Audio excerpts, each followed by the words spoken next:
झरता खेसरिया राजा जी चैत के महीना के गाना है और चैता है।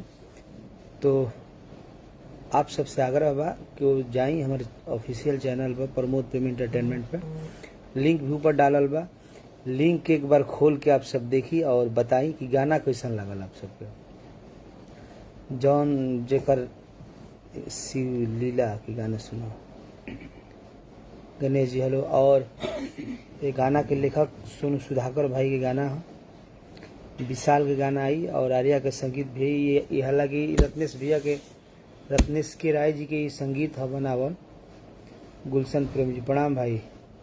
प्रकाश जी हेलो। रंजीत यादव चक्की सुबोध जी गजेंद्र यादव जी आप सब वो गाना के सुनी झरता खेसरिया राजा जी बहुत ही प्यारा गाना बा।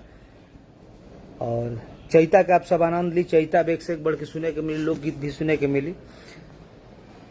हमारी भैया बढ़िया भैया हैप्पी होली सबके।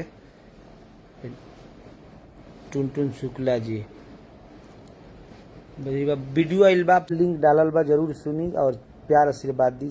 चैता आप सबके सुने के मिली। माया सिंह जी हेलो। चलिए नमस्ते प्रणाम हर हर महादेव। आप सब प्यार आशीर्वाद यही तरह बनो रखो भाई पर।